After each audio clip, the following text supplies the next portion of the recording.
Welcome welcome friends to the newest edition of Seahawkers What If, the most unique Seahawks preview show in the multiverse. I am so excited to be back. I'm your host, Clinton Bonner. I am joined by my co-host in Montana, Seahawker, Mr. Adam Emmerich, and of course, down screen there on YouTube, it could not be, we could not traverse the Seahawks multiverse without the protector of that multiverse and Mr. Phil Leidick. He's back, boys.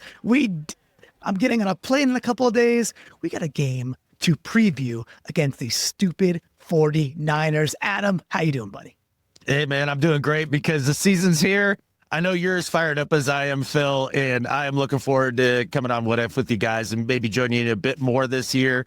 And I think this is going to be an extra fun year because there's a lot of what ifs for the Seahawks this year. What if it all goes exactly according to plan and we're hoisting a Lombardi at the end of the year, Phil?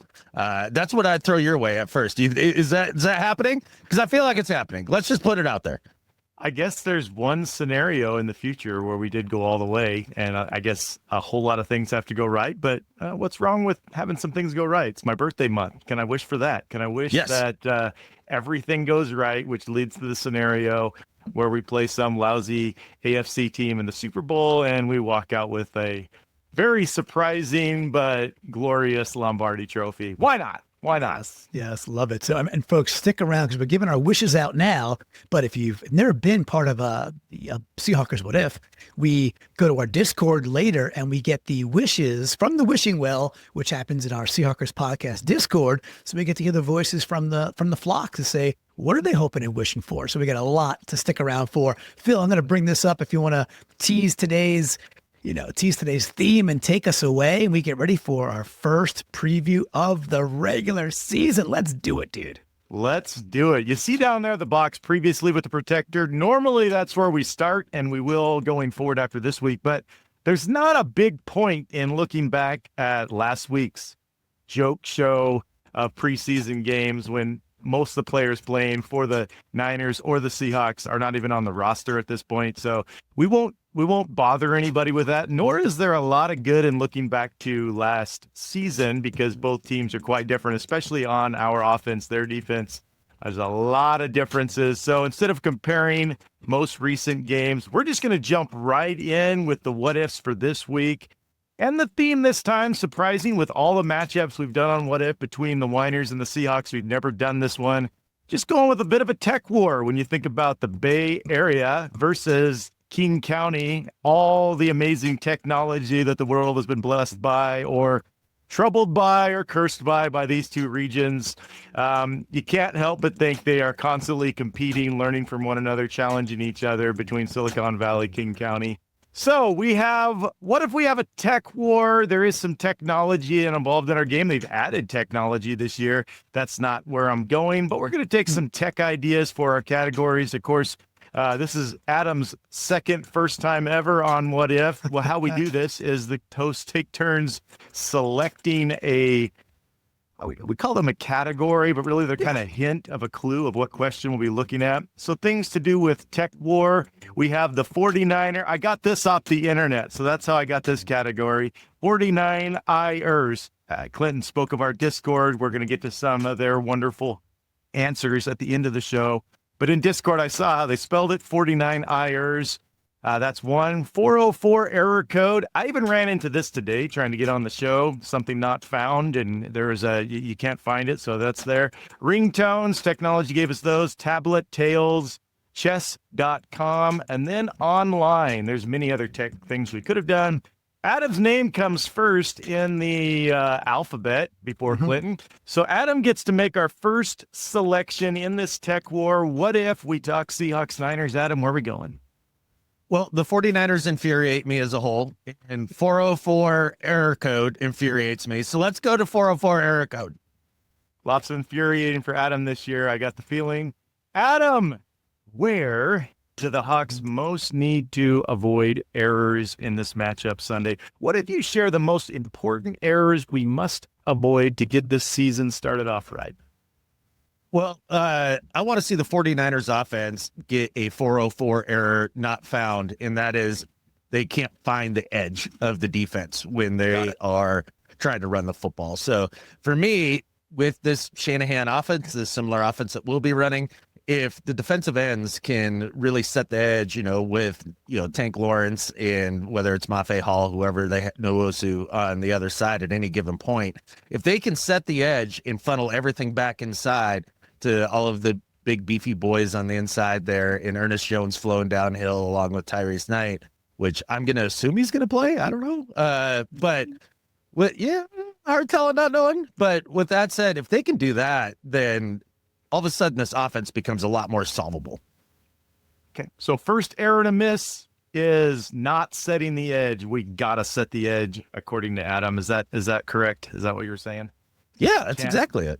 I got it. Okay. Clinton, what errors must our Hawks avoid in this first matchup? The host error, I want to remind folks, youtube.com/Seahawkers podcast. That's what you got to do to hit the subscribe, hit the likes, make sure you're doing all those things. You see at the bottom of the screen there. So it does help out a ton. All right. So there's definitely one on the defensive side of the ball that I would like to talk about. However, I'll hold it and maybe it comes up later. And since Adam went defense, I'll take it to the offensive side. And a thing that I felt that we struggled with mightily last year, and I think will be corrected just through scheme, but this would be a big faux pas and a big error if we're not, is if we are not committed to running the ball fairly early, so we're in favorable third and then fourth down scenarios. Last year was so much, I don't know, what do you want to call it, 3rd and 7, 3rd and 8s, and everything else in between. And Geno hero ball without a real plan. And it was still okay because Geno's a good quarterback, but it was always ugly and it was always a struggle. And everything was tough. Everything was tough. Even when it was good, it was tough. If we could be much more disciplined, which I think we'll be with our version of Kubiak, Clint Kubiak, and we're getting some yardage on first down through the ground, and we're sitting in 3rd and 3, 3rd and 4, 4th and 1, I think that'll be a much more advantageous position. So, guys, the error will be if we're over-reliant on the pass early and we find ourselves in 2nd and 3rd and longs. I think that will really disrupt what we're trying to do. Stay on schedule. Stay on schedule. And that even means in the running game, we have to block it up right so we don't get in 2nd and long. Just because we ran it, if we ran it wrong, it's the same story, right? Yes, 100%. That comes with it is, hey, that does mean this refactored offensive line, which is a big change and a whole new system, needs to certainly do their part and then some. Good call. All right, Clinton, the 404 error code is not only not found, it's no longer found amongst your choices. You have 5 to pick from. Where are we going, Clinton? I'm going to go with a little rook to queen 7, if that's a move. Chess.com. Chess.com. We want to talk about it. We want to talk about it a lot. Different rosters, but not only different rosters on our offense, their defense. There's some new old coordinators in this game, Clinton. What if the 2 new old coordinators, of course, Mr. Kubiak, Mr. Saleh, tilt this game in their chess match? Who would you say has the edge? Kubiak versus Saleh, and why? Well, I don't think it's Saleh, because I don't think there's a lot of talent on that defensive side. I think he's coached much more talented rosters, whether that's his earlier years with the Jets or his previous years with the 49ers. Those are more talented teams. And now I think you look across that defensive line, Jordan Elliott, I think it's Kalia Davis, Michael Williams, who's got a hyperextended knee and is a rookie, CJ West, we like him, but he's a rookie, Alfred Collins, who struggled in the preseason as a rookie. This is not murderer's row outside of Nick Bosa. And then the linebacking core, you still got Fred Warner, but then it gets, you get a rookie and Nick Martin who people seem to like, but the will is D Winters. It's just not, this is not, last generation's or 6-7 years ago 49ers team. So I don't think Saleh alone is going to magically sprinkle some defensive dust on top of this and come out with a top 10 defense ready week 1 on the road versus what is a Kubiak system that is kind of there to frustrate you. It is there to do what it's supposed to do, look multiple, give you very similar looks, and then break things off that you're not expecting. And I think the proliferation of what Kubiak is going to do with players like Robbie Oots and A.J. Barner. These are not fantasy football players. These are football players on our Seahawks. They're going to turn around, look at the box score and go, oh, interesting. Barner had 3 catches for 61 yards and Oots had a catch for 18. I think advantage Kubiak for those reasons, Phil. Keep it shorter because I'm sure there's stuff to discuss about it, but I really do think it's much more tilted to Kubiak, especially week 1. I don't think this is an overwhelmingly banging Niners defense at this moment. Adam, I heard Clinton say the word rookie a lot. So if Robert Saleh says, hey, Rook, he's got a bunch of guys answering, yes, sir. I don't know that a D coordinator wants to come in week 1 and get excited about that. He might be more excited next year or later on in the season, but that's definitely one challenge in our favor. Are there other things in our favor, or does Saleh have some advantages against Kubiak? Who has the edge, Adam? Well, I think the only way Saleh would have some advantages this particular year in this particular week early on in the year would be if MVS comes in and he's got all the answers for Saleh in terms of what we're doing on offense, the old Trojan horse thing. That's the one thing that concerns me. But with that said, I think Clinton really hit the crux of the problem with the 49ers defense on the head. And it's all the young players. And whether they're as talented as their predecessors, we don't know that yet. But I do know that they don't have any experience in the NFL at this point. And coming into Seattle week 1 against a coordinator like Kubiak, who showed us in the preseason that he does a really, really great job of making everything look the same and sequencing things in just his play calling as a whole, the way that it all fits together, that could put a rookie's head on a swivel. It just spin it because there's so many things that look exactly the same and coming at you and then end up going completely different places. I think it's going to be tough on that group. And I would guess that this 49ers defense is going to be a lot different and better when we see them in week 18. But right now, you can't make up an entire defense out of Nick Bosa and Fred Warner. That doesn't just make an entire defense. You got to have other dudes, and they're pretty thin. Yeah, it's a great starting point. Those are a couple queens, but then if the rest of things are pawns, that's a little rough.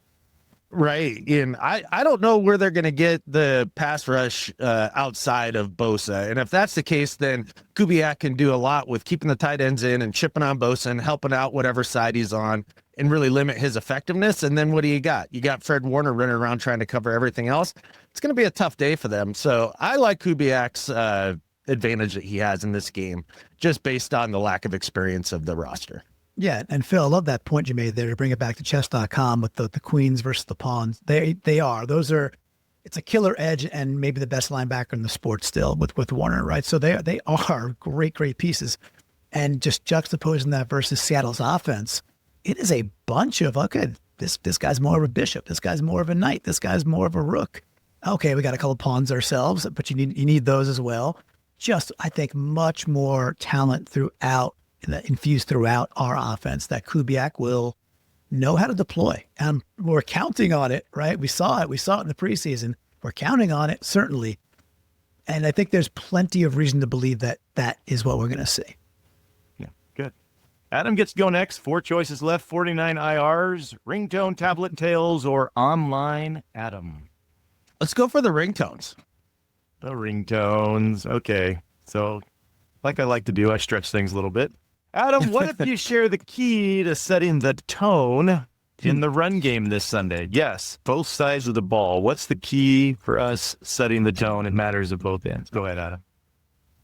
Boy, the key for the offense, I would say, is running straight downhill. Not a lot, maybe some more inside zone or trap plays on the inside, and really take advantage of the younger players that they're going to be putting up front at defensive tackle. And if you could really just set that energy, that way of running the football early in the football game, all of a sudden there's not a lot that the 49ers could do. So I'd say setting the tone for the Seahawks offensively is having Zabel, Sundell, and Bradford really dominate the rookies and young players that are in front of them, or at least maybe not dominate, but, get the better of most of those guys on the regular. If they can do that, I think we're good there. In terms of setting the tone in the run game defensively, it goes back to what I was saying earlier, and that really is, setting the edge in funneling CMC back inside or Brian Robinson back inside. If you can keep them from stretching your defense horizontally, that's the key to taking Shanahan's offense and making it a little more one-handed and making them rely on a receiving core that is, let's just say, suspect.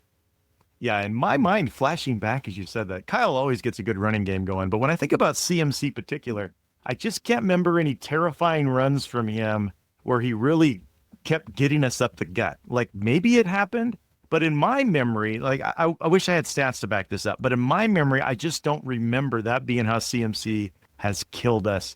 Clinton, what if you share the key to setting the tone? Either side, both sides, where are you concerned about this? Right. Yeah, this is great. I appreciate Adam leaving some meat on the bones, because you could go on about tone, especially on the offensive side, side of the ball. And he mentions the middle of that center and the two guards, and that's again an overhaul from last year.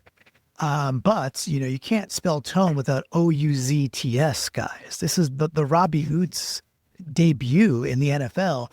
And just, it is the tonality, it's the purpose of what Kubiak wants to do. And, you hear JSN and Abe talk about it, non-negotiable. We talked about it like all offseason. But, Abe's like, yeah, we're out there with a fullback. Like, you don't do that unless you have an intent to run the football. And boy, oh boy, do we, right? They spent I think a fifth rounder on Oots when he was basically not on anybody's draft board. All the pundits like, you could have gotten this guy as a UDFA. Sure. Then you got to go wrestle with 31 other teams potentially. And they were like, no, that's clearly who Kubiak wanted. And that's the guy they went and got. So tone for me is going to start drive one. And do we see them come out with, think about that stadium, right? They come out there and Oots is right away, right in the backfield back there, and it's a little pitch or a handoff to K9, and away we go, and Oots leading the way, and Zabel's climbing to a second level. Tone setting immediately could be happening. So for me, it's all about Oots, man. So which is fun. Defensive side of the ball, I was just on with Bryce Coots last night. It aired on Tuesday on his new show on Hawk's Eye, and we talked about getting out to a lead. Now I know that's an offensive thing, but getting out to a lead so we could put some early pressure on these 49ers. Yeah. And not allow ourselves to get into a position where we need to be reactive, where we're taken out of our game. Adam, you and Brandon talked about it, right? Like how many times last year, we just couldn't get to it. We just couldn't get to our run game. We just couldn't get to it. Versus flipping that script, putting pressure the other way, and then letting McDonald do the things that's like, okay, Spoon's coming. All right, even Wari's coming. All right, they're showing 6. But this package of 4 is coming. These two edges are dropping back and really starting to confuse the 49ers. I think some gain can be had with setting tone and taking away their run prowess if we can get out early, guys. And I think that'll have an impact. Adam said the rest of the stuff I probably would have said. Oh, that's so huge, though. Both of these teams. This is kind of a home-grinny type. It all goes back to the same roots. Shanahan, all this. When you want to play the way we want to play and the way the 49ers want to play, it just helps a lot when the tone is that sound of you having a leading score at halftime. Kyle has never been good when he's been behind. And I think kind of the direction our team is trying to go will be a lot better when we can kind of hold on to the lead and kind of force them to have to try a few things instead of it being flipped the other way around. No doubt about it. I agree. Okay, Ringtone is gone. We go to Clinton. 3 choices on the board. All right, not rabbit tails or something tails, but tablet tails. A woohoo. Let's do it. Tablet tails. We know both of these in the tech war. They're big on their tablets. Quarterbacks are big on their tablets. Quentin, what if Purdy and Darnold's tablets, we haven't talked about them, tell the tale of the game? I underlined hoping. What are you hoping they each see on their screens when they sit down in between drives? What are you hoping they're seeing looking down at their tablets? Well, for Purdy, I hope he's seeing ghosts, right? So we could get that stink off of Darnold. But in the form of confusion, in the form of the easy stuff that the 49ers have, frankly, eaten, against Seattle for the last several years is just not available. And that could be a couple of different reasons. Jawan Jennings, he's practicing now, but he hasn't practiced at all. He still doesn't have the contract he wants. So it's Ricky Pearsall and company and MVS and Skylar Moore, right? Sky Moore. So I just hope there's confusion for Purdy and it's just not clean. There's not easy things open for him. And let's be real, Purdy's main course is easy stuff. He's good at the he's good at it. Yeah. But that's where he feasts. If you take that away, he's not getting right. The inverse of if we could put him into some third and longs and heat him up a little bit, he becomes a very mediocre quarterback, just like most do. That's not a knock on Purdy. I think Purdy's a pretty good NFL quarterback. Oh yeah. So that's what I'd like to see is just like the easy stuff just isn't readily available when he's looking down at his tablet. It's not very clear how they could just keep getting 6-7 yards every single time they want it. That'd be magnificent. Now, our linebackers are going to have something to say about that, and I am worried about our linebacker depth. So that's an area that I do think the Niners could exploit because I think Kittle is probably the best tight end in the league. On the side for Darnold, I think Kubiak, to keep this part quick, I think what we saw in the Kansas City game is going to be how Kubiak wants to roll out the action green carpet for Darnold, which is try to make things fairly simple, get him on the move, get him into a groove nice and early. If we're seeing in the third quarter, I think a telltale sign will be if we're seeing some digs open up, 15-yard, 12-yard, 18-yard digs where he's able to get things over the first linebacker and between the safeties, and that could be Torrey Horton or JSN. Guys, I think we're in a very, very smooth pocket for what Darnold's seeing. They're setting things up so those digs come later. If we see that, if he's seeing that, and those opportunities are there, I think Seattle's having a really good day on offense. And Kupp's dominated this defense in that area for his career. So yes, no doubt about it. Adam, how about you? What are you hoping they're seeing as these QBs look down at their tablets while their defenses are out on the field? Well, it's funny that Clinton had mentioned some of the intermediate stuff for Darnold when he was kind of finishing up what he had to say there, because that was going to be my answer for Purdy in terms of what do I want to see on Purdy's stat line on the tablet is all those pass attempts that are somewhere in the neighborhood of, 10 to 18 yards, those pass attempts. That's when Purdy is playing his best, is when he's hitting those along with a lot of the design shorter stuff and yak stuff that Shanahan dials up.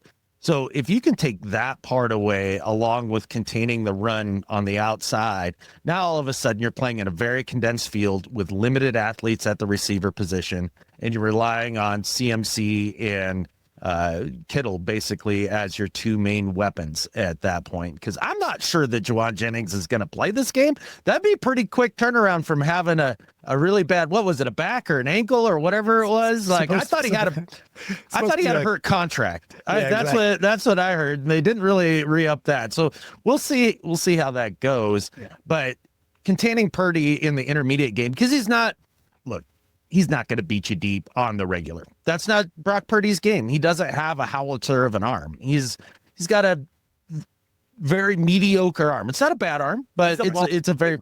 And he might be one of the very best in the game. He gets the ball out there, gives his playmakers a chance at that. But that's his thing. You're right. It's not an amazing arm. Yep. And so the number one thing that I want to see on Darnold's stat sheet on my tablet when I look up at the stats at the end of this game is under 2 sacks. Sacks are going to be the tail of the tape for Sam Darnold this entire year. Oh. We all know that when he's dealing, he's getting the ball out quick, decisively, on time to the guys in rhythm, listening to his feet like he's talked about a million times. If he can do that, then we're going to limit the sacks. Because one thing I learned this offseason was that, or maybe was solidified that I didn't quite believe earlier, is that sacks are primarily a QB stat for the most part. Now, there's really bad offensive lines that I don't care if you're Tom Brady, you're going to take a bunch of sacks. But for the most part, if you're playing in regular NFL offense, sacks are a QB stat. And that's been Darnold's bugaboo over the course of his career, is holding the ball a little too long. And that's when things start to unravel for him. So 2.5 seconds or less, get the ball out. Don't take those sacks. Don't get us behind schedule. And I think he could have a very clean game at that point. It's one of the most understood things in watching football is that sacks are a QB stat. I remember Coach Carroll would talk about Rivers. He's like, you can't touch the dude. And he never gave the credit to the line because it didn't matter who it was. He goes, the guy gets rid of the ball. Why was Brady the greatest ever? Top of it is he got the ball in play and he didn't get sacked. He almost didn't get touched so that he could be out there getting the ball in play to playmakers. And yeah, when you get a quarterback that does that, it gives all these awesome athletes a chance to go win the game. When you're taking sacks, you're killing drives and you're killing opportunities for your teammates. That is, I can't believe how many fans still haven't caught on to that fact. I was slow on the uptake, Phil. I was, until I heard Sean Payton talk about it this offseason when he was talking about drafting Bo Nix. And really, he was like, yeah, when I'm looking at college quarterbacks, like sack numbers are a huge deal. And I'm like, well, I'm thinking about it. I'm like, well, okay, but a lot of these quarterbacks play on terrible offensive lines with guys who are going to be baristas at Starbucks in a year or two. So, I mean, is it really on them? And as you listen to his explanation more, exactly as you described it, Phil, it makes a lot more sense. And so, yeah, I'm waiting sacks more like 80-20 quarterback, whereas before it was probably closer to 50-50 for me. I don't want to go a huge history lesson, but two things happened at the same time for me. It was back, you might remember the Percy Harvin stepped out of bounds against the really hot game against the Chargers. Okay.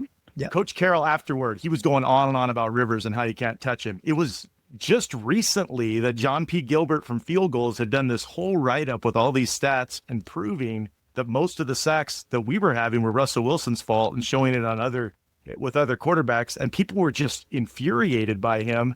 And it started to make sense when he began showing different little video clips and stats. And then when Coach Carroll said it like it's just a given, everybody knows good quarterbacks don't just take sacks.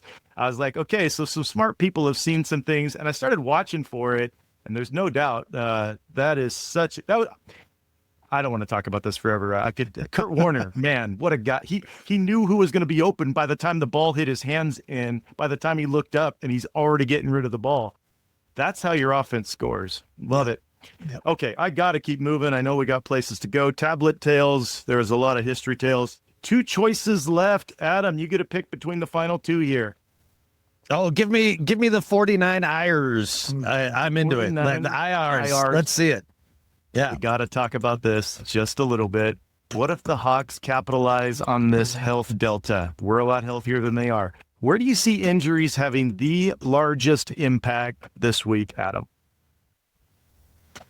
I think that it's got to be on offense, and I'm going to go just with the wide receiver position. And you're looking at it in, I mean, is Jennings healthy or did he just have a hurt contract? We're going to find out. Then we've got Ayuk, who's clearly not healthy yet. And then, you know, you guys went through the murderer's row of guys that we're going to have to be dealing with this weekend at the receiver position. And it's underwhelming. Pearsall's it. It's Pearsall. And are we sure he's good? Like, do we know that? Because some podcasts I've listened to, they talk about Pearsall like, oh yeah, he'll be the number one. He'll be fine. It's like, yeah, okay. I mean, he did some things last year, but I got to see a lot more before I'm ready to get on that bandwagon there. So for me, I think just shutting them down on the perimeter, again, in that intermediate area as well, I think that's going to be a big deal for the Seahawks, because if our talent in the secondary can trump their walking wounded wide receiving core, it's going to be a huge impact and a big deciding factor in the game. One-dimensional. Force them to not be able to throw. How about you, Clinton? I'm going to stick on the offensive side for the 49ers. And although he's looking like he's going to play, he's been out for multiple weeks, and that's their right guard, Dominic Pooney. So second-year guy. Pooney, many people will put him into that's who we wanted Seattle to take, but they took Haynes, and Pooney went a little bit later. I believe I'm accurate with that. So Pooney's he had a nice rookie season. And again, but he's been out for a couple of weeks. And at right guard, if all of a sudden, that's Leo, that's Reed, that's Murphy, and you're not 100%, you're going against what is, I think, a very, very solid interior defensive line from our Seahawks. And by the way, we're going to stunt, we're going to throw a lot at you, right? All of a sudden, you got Imawari coming between the center and guard, and that on that one right there. So we'll see what happens, but Pooney being even not 100%, I think could be really impactful because it's an okay line. Trent Williams is still, he's aging, but he's still Yeah, really talk about good. him. Didn't he kind of been dropping off kind of the last couple I of mean, years? a little bit, but his drop off is still like Pro Bowl to like very he was near the best- Pro Bowl play. He's still good. He's He's still the best player in the game for a couple Yeah, of years. exactly. Yeah, correct. And he's going to be a first ballot Hall of Famer, right? So he's still really, really good. And you never know. Dudes like that might have a better year conditioning wise and get back and, gain a little something a year after having a quote unquote down year. So he's But still Walt never gonna be did. really So good. I wondered, Walt, Right. once he started going down, he just never was able to get back to it. Right. 20 years ago, though, I mean, players are Yeah, no, you're conditioned right. differently nowadays. But the rest of it, they got Brendel at center. It's fine. Barch at left guard. Brendel's pretty good. Barch at left guard. Okay. And then McKivitz on right tackle, which I talk to Niner fans. They're kind of hit and miss on McKivitz. So I think the right side there, guys, is where we could really take advantage. So who's that going to be for us? Is that Mafe? Does Nwosu get in? Is Hall over there at all? Do we see D-Law over there? I don't really know who we're going to see over there, but it's going to be interesting to see if our left-hand side can really take advantage of what seems to be a bit of a weaker right side of that line. And do they move Kittle over there to be in line quite a bit? We'll see how they pivot against what seems to be a weakness right now. But that's what I think we could expose, guys. This is funny, Clinton, because my final category is all about, and it's the online. It's all about the trenches. So, and you're up next. You don't have to pick. But Nice. I at least I put a different slant in it, so I'm not going to be redundant here. What if we rank the four lines in this game? Who has the overall line of scrimmage advantage? But we got four lines of scrimmage. How would you rank them, Clinton, in this game? I don't want to be, 3. I don't want to be an over homer. I'll just answer it as honestly as I can with again, this current team, because they are dinged. I'm going to go from the back forward. Fourth is the 49ers defensive line. That's the worst. I don't think it's very good. Look, I need to see Seattle perform in a real game, offensive line wise. So for me to put them any lower than third, I think is being dishonest. So worst would be 49ers defensive line. Second to worst, I'd put Seattle's offensive line. They could be the best in this game, but I need to see it. We have rookies. We got players that, we got undrafted free agents playing center. Let's see. We got a right tackle back that basically missed a year and a half. Let's see it. So He's the key. Abe's the key to this game. He's amazing, right? But let me curb my enthusiasm because I would almost put them way higher. Second, I'll go with the Niners offensive line. But I think the best unit across all four, I think it's our defensive line. I mean, you talked about chess pieces earlier. Now, there might not be a queen piece out there, the TJ Watt or the Myles Garrett. Maybe that's not there. But boy, oh boy, do you have a bunch of bishops, rooks, and knights that are super powerful. And you start mixing that in with a queen like Witherspoon and the way they're going to deploy him on the board. And Ernest Jones, who's, if not a queen, he's way, way up there, quite a good linebacker. And I think that front seven is the best unit on the field. That's a remarkably good question, by the way, Phil. So Abe goes against Bosa most of the time, and him winning his matchup more often than not means we win the game, if I was going to guess. Because Bosa destroys things from their left side. But Adam, with the question, as you rank these four, how would you rank them? Same as Clinton, or you got a little twist? A little twist, and I know Clinton was kind of thinking I'm going to guard against some homerism here and, try to be as objective as possible. And when you do that, sometimes you underrate some things in comparison to others. If we just look at the facts on the ground, and if you look at the 49ers offensive line compared to the Seahawks offensive line, because I think that's where Clinton and I's lists are a little different. He had defensive line 1, Niners offensive line 2nd, our offensive line 3rd, and then the defensive line for the Niners 4th. I would flip-flop the two offensive lines because just look at it position by position. Is Trent Williams better than Charles Cross? 40-something Trent Williams better than Charles Cross? Yeah, probably still. But is Charles Cross 85% of 40-something Trent Williams? At least. I would say so. Yeah. Yeah, exactly. If I'm trying to be objective about it, right? Yeah. And is Jake Brendel light years ahead of Jalen Sundell as a center? I'm not sure that's true. I don't know. I don't know if we know. In real, real time. And I think Sundell's going to perform well. This is not. I think he won the job. Sundell matters more. I think with the type of scheme, with the type of game we want to play, I think Sundell matters a little bit more just by how Kyle likes to and how CMC wants to run. But maybe with K9, that's the same. I'm not sure. Right. So if we want to be very objective about it, let's put Brendel as a slightly better player than Sundell, or projecting what Sundell's going to do in this game so far. And because Jake Brendel is a delightfully mediocre setter. Like he's just one of those guys, and he can play, but he's not somebody that you're game planning for, thinking like, oh my gosh, like we're facing Jason Kelsey this week. We got to figure out what to do about center. And then if we go down the rest of the Dominic Pooney at guard, he's coming off the injury. Is he better than rookie Gray Zabel after what we saw in preseason? No, I don't think so. I'm going to go ahead and say it. After watching Zabel in the preseason, in listening to guys that really understand offensive line play over the last few weeks, they're like, oh yeah, he looks great. This is going to be good for the Seahawks. There's no way they missed on this guy. He's going to be a very good player for a good long time. So I'd give the Seahawks the advantage there. And then Ben Bartch, who? Like, he just a guy that does not move the needle in any way. Is he better than Anthony Bradford? Ben Bartch is okay. Ben Bartch is I like what I'm seeing from Bradford, but yeah, I want to see it against starting, legit defensive tackles. Ben Bartch is kind of I like what Bradford's been doing. Just in general, Ben Bartch is kind of a above average guard. He's pretty good. So like above average, I'd say he's more like a journeyman level guy, but he's pretty good. I think the Brendel one was closer. I think Bartch is like, look, I think if you were earlier in the year, if you're like, hey, Ben Bartch was starting for Seattle in our preseason when it was like, who's going to be our guard, our right guard, let's say, and you're like Ben Bartch, and you went and watched him a bit, you'd be like, okay, he could play. I don't think he's a world beater, but I think he's pretty good. I think he's like a average to average plus guard, which is very meaningful in 2025 NFL. Yeah.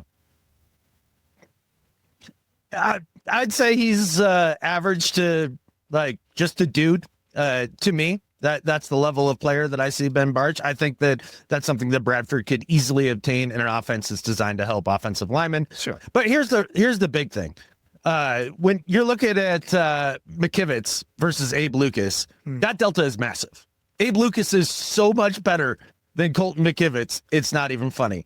I mean, McKivitz can be a serviceable right tackle, and I think most 49ers fans don't look at him and feel super comfortable with him out there, but they know that if he goes down and it's Spencer Burford out there, they're in the biggest world of hurt of all time. So I really think that Abe Lucas is a much better player than McKivitz on the outside. And when you look at that aggregate in terms of Zabel being, I believe, a fair amount better than Pooney, and that's with some projection. Abe Lucas, I think, is much, much better. And I think the other two guard spots are pretty close. And the left tackle is within a few percentage points. I think that's advantage Seahawks. So I would put them second, 49ers offensive line third. Because if you listen to a lot of the guys that speak about this team from the Bay Area, they're very worried about this offensive line, and rightfully so, I think. Mm-hmm. All right, so you ranked us 1, 2, and then 3, 4. Is that what you did, Adam? So you give us a strong advantage at the elements this game. And this is why I'm so frustrated with the national coverage, because they're all looking at it from a quarterback skill position point of view when they're making predictions and saying, oh, the Niners are going to have 10 wins and the Seahawks are going to have like 4. And it's like, well, wait a second. The most important positions in football in the trenches, we're a better team. Okay. And so Vegas has us as we're 2.5 point underdogs. Mm-hmm. The Niners are minus 135. And then some odds making technology has the Niners as a 53.7% chance to win this week. Big game to start things off. We are going to ask about your wishes, but before we get to your two wishes, I did ask the Discord, our flockers in the Discord, to put some wishes in, and they came through with a lot. So I'm going to have to go really fast.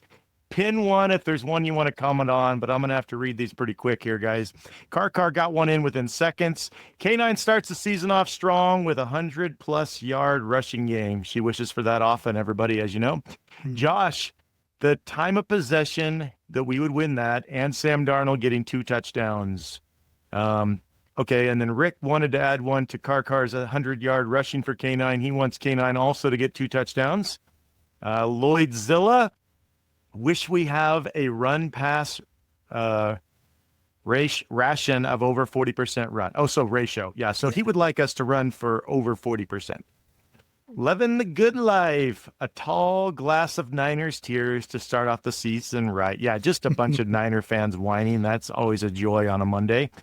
Nate shoots. Purdy is under duress all game, causing 2+ turnovers, and the offense runs for 250 yards. Okay. Wow. Okay, if that happens, it's going to be a slaughter fest. And then also, if he doesn't get those, Jalen Milroe gets a goal line score on a tricky formation. Amy, she wishes, she did a what if and started a different trend. What if the stadium is majority Seahawks fans? Well, I sure hope so. I don't want to see a bunch of red in there again, like every time I go to Niners Seahawks. What if the Seahawks really are a run-first team this year? Then Yokai Hawk, the IR's punt kick returns over 20 yards. I think defensively, not allowing 20 yards. The Winers punt kick. Okay. Yeah. Got it. Yeah. Got it. Good, I think he's basically saying good punt coverage or good special teams coverage. Kick. Yeah, that is a big wish with the way we've been covering kick returns lately. Yep. B-Wags, he wishes CMC is kept under 50 yards. I will say, after all the kicking in preseason to kind of prepare the way of what the coverage looks like, maybe we just kick it out and let them, start that. Just 35. Just have Dixon knock it out on the coffin corner type thing, and then our kickoffs, the 35 is a little dangerous, so I'm not sure about that. That's a good wish from Witherfork or Yokai Hawk for sure. Mm-hmm. Anyone stand out to you guys from our flockers' wishes, Adam? Well, the first and foremost was my sister from another mother, Amy. We're always on the same wavelength, apparently, because I was thinking one of my biggest wishes is for it to feel like the home dominance from the crowd that we're used to, the noise, the lack of 49ers fans in the stand. And I want everybody to be ready to get on board with the oots calls when he's out there making big plays. So I think that's one of my big wishes for this game, is for it to feel like the home field advantage of old. Clinton, you got any that pop out to you from this selection here? I mean, Nate Schutz was bold, but I liked what he said, and I think that was what the Purdy being under duress, but also then us just jamming the ball, jelling the ball down their throats. I mean, if we do that, we win the game going away, right? So if I got to pick one that I like the most, then Nate's. I mean, heck, we're in the wishing well here, so that's the one I want because I think it leads to a pretty decisive victory. Love it. Okay, so it's time for your wishes. And then we'll get your score predicting. The score predicting, Clinton's hoping with a new co-host, Adam, coming in, that he will have a chance to finally win this year.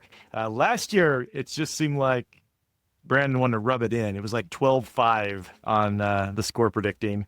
The wish will, the wish will be the tiebreaker if you both are correct on the game pick, and then we go back to the score from there. But Adam, you get to make your wish, your what if Super Hawk scenario for this game. Go ahead. Well, my wish for my what if Super Hawk, does this have to be defined by stats? Is it something that we have to be able to look up? It's kind of like if you know that I know what you're feeling when you say this, then that works. Like if you great. Yeah, so go ahead. All right, very good. Because I don't really care much about the yards per se, because I think the yards will come for K9 if he is able to be decisive in his cuts and just see it, plant a foot, and go. And I know he's taken a lot of heat over the years for not being that guy and jitterbugging around too much. And a lot of fans still kind of harp on that. But at the end of the day, if you go back and really look at it, there's not a lot of places for him to go. And so that's why he's starting to, chop his feet and try to change directions. I think he's going to have holes. If he can be decisive and get downhill when the moment is right and play that cutback off of the zone blocking scheme, he's going to have a huge day, which means we're going to have a great day on offense, which means the Niners are behind, which means our defense is going to crush them, which means we win by 95. And I can't wait for him. Okay, so I put K9 decisive and effective, and so I will be the just judge on determining if he is decisive and effective. Clinton, you're what if Superhawk for this game? Yeah, I want a Purdy-turdy floating into the hands of Julian Love at some point. I hope it's in a meaningful, they're all meaningful turnovers, but I hope it's like kind of decisive, but that's not part of the wish. But a Purdy-turdy gets a little pressure, he floats it a little too far, tries to get it in between the linebacker and safety. Not just a little too much air in there, and Johnny on the spot, Julian Love steps in front of something, kind of catches it mid-chest with some momentum. Whether he takes it back or not, it's a cherry on top, but he gets a meaningful pick. That will be my what if Superhawk. Clinton, he's picking for Mr. Love to love himself a pick in the game. We start out 0-0 with predicting the score. Adam has to go first this week. Adam, your score for this matchup in Seattle. I'm going to go 23-10 Hawks. 23-10 by 2 scores. 10. Blowout. I love it. I love it. Scores. I do like the sound of holding Kyle to 10. That's hard to do. Clinton, what do you got? Yeah, that 10 part's interesting. All right, so I'm going to go certainly go on Seahawks, and I do think we win this game pretty much going away. A little closer. I got this game at 27-19. 27-19 Seahawks. Vegas has Seattle at like 22.5 points, 20 points, something around there. The over-under, I think, is like 44. Vegas is kind of expecting like a 23-20 Niners game. That's basically what they've got in store. Sure. I just think Seattle is, I think we're primed to take this game, guys. I mean, I know we've been talking about it for nearly an hour now and why that is the case, and try not to be homerism about it, homerists. I think we're a better team. I think week one, this can be a difficult ordeal for these Niners, man. Okay, I found my official pick determiners. I've written it down. Everybody pay attention. You have to get the right team, the right winner. You both have the same one. Then we go by margin of victory. If you're both wrong or you're both right and then the margin isn't different, then I go to the wish to decide the tie. But the wish is all about the fun anyway. So just so we know what we're looking for. The wish doesn't come into play too often. A lot of times the guy that gets a score right also gets the wish. We've covered a lot. Clinton's got to get back to work. I've got to get back to work. Adam's got to get back to enjoying the beautiful season in Montana or whatever else he's up to, taking care of his lovely gal there at the home place. But I think with that, what if we say, Go Hawks. Go Hawks. Go Hawks!